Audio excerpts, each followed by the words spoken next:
Parlons aujourd'hui d'un personnage que je n'aime pas trop, mais qui, je pense, peut avoir une potentielle fin, ou plutôt un futur dans le Marvel Cinematic Universe dans la phase 4, et potentiellement la phase 5. Cette première vidéo comportera l'histoire de War Machine, de son premier film jusqu'au dernier, même s'il y a eu différents acteurs, on en reparlera évidemment. Cette vidéo est par rapport à son historique, la prochaine par rapport à son avenir. Voilà, tu es mis au courant, tu vas pouvoir regarder les deux vidéos. Le petit Roddy. On l'oublie souvent, mais pourquoi est-ce qu'il l'appelle Roddy? Eh bien parce qu'il s'appelle James. Tu te dis, il n'y a pas trop de rapport. Mais il s'appelle James Rhodes, et on l'appelle Roddy. Bucky, lui, il s'appelle James Buchanan Barnes, et on l'appelle Bucky. En fait, il est appelé de cette façon pour que, lors d'un combat, lorsque l'on dit James, il n'y en ait pas deux qui se retournent. Dans ce cas-là, quand on dit Roddy, on sait que c'est War Machine. Donc n'oublions pas qu'il s'appelle exactement comme le soldat de l'hiver. Ensuite, la première fois que l'on voit le personnage dans le Marvel Cinematic Universe, c'est dans Iron Man 1, sous les traits de Terrence Howard, qui ne s'est pas forcément mis d'accord contractuellement pour une suite, d'un point de vue financier parce qu'il estimait que le potentiel du personnage était énorme, mais par rapport à ce qu'on lui donnait en termes de cachet, c'était pas assez. C'est ce qui a fait qu'il est parti du projet. Mais restons dans le 1 pour l'instant, parce que dans le 1, il est réellement lié à l'armée. Je suis un homme.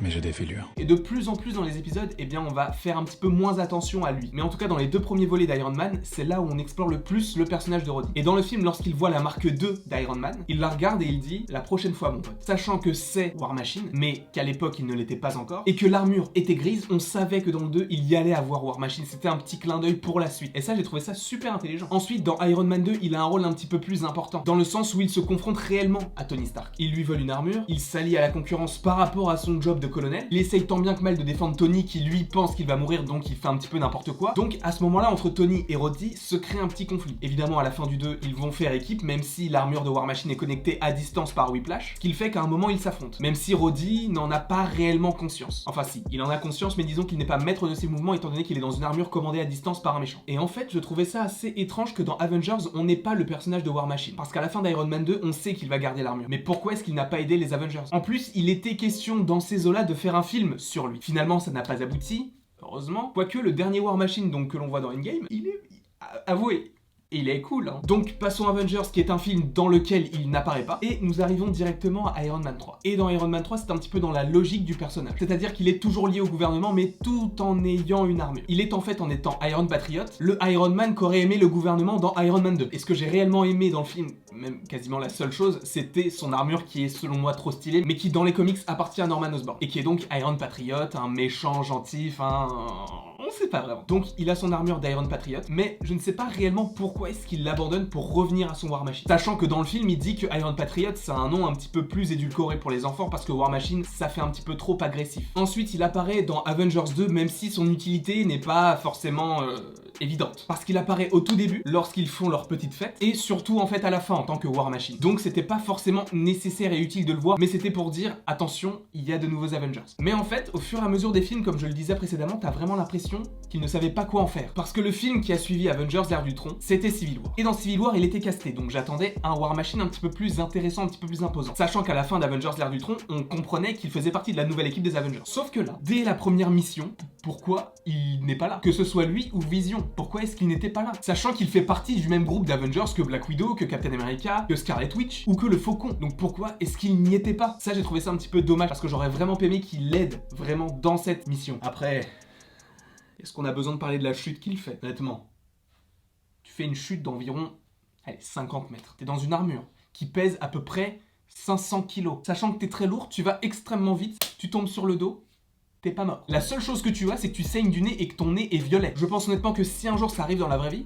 le mec il est écrabouillé. Non seulement par la chute, mais aussi par le poids de l'armure. Enfin bon, c'est Disney, c'est bon enfant. Donc War Machine a eu un problème à la colonne, ce qui fait qu'il ne marche plus correctement. Sauf que dans les films qui suivent, tu vois qu'il a quelque chose qui l'aide à marcher, ce qui fait qu'il remarche normalement. Donc à ce moment-là, à quoi a servi la chute? Peut-être que c'était un facteur additionnel à la haine d'Iron Man envers le groupe de Captain America, parce que là on a vraiment senti la patte de Disney. Le mec fait une chute de 50 mètres, il a rien techniquement, enfin il a des problèmes au niveau de la colonne, mais il arrive à marcher normalement. Et c'était le problème qu'il avait au niveau de la colonne, justement. On va passer également sur la partie Avengers Infinity War, parce que dès son premier dialogue, il m'a saoulé. Quand il dit au général Ross, oui, mais attendez, c'est à cause de vous qu'ils sont plus là, parce qu'ils ont signé les accords à cause de vous. Ouais, Ouais bonhomme, je suis d'accord avec toi, sauf que à ce moment-là, pourquoi est-ce que toi tu as signé les accords?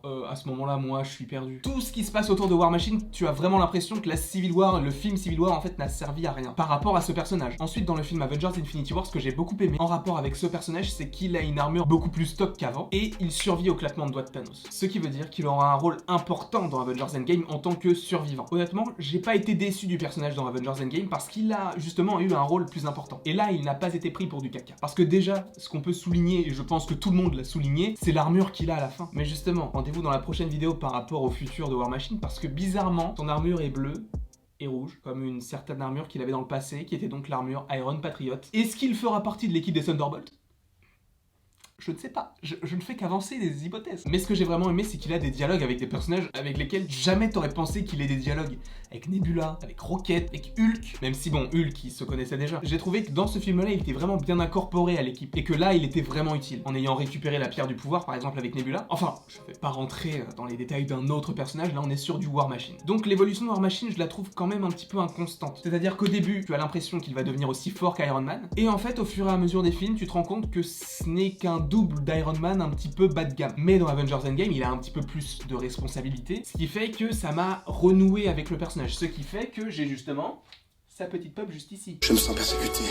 Je suis un être sensible. Je dois l'avouer, je l'ai aussi pris parce qu'il y avait la pastille Amazon. Mais c'est vrai que War Machine dans le film, je l'ai bien aimé. Donc voilà ce que je pouvais dire de façon succincte de l'histoire de War Machine en globalité dans le Marvel Cinematic Universe. N'hésitez pas à me mettre en commentaire si vous aimez ce genre de petit concept où je retrace la vie d'un personnage jusqu'à aujourd'hui, pour qu'après il y ait une autre vidéo en rapport justement avec le futur du personnage. À 16h sortira une vidéo sur le potentiel futur de War Machine et j'en ai des choses à dire sur le bonhomme. Donc n'hésitez pas à commenter, à aimer, à partager et à vous abonner, ça me ferait évidemment très plaisir. Et il ne me reste plus qu'à vous dire à la prochaine pour la prochaine.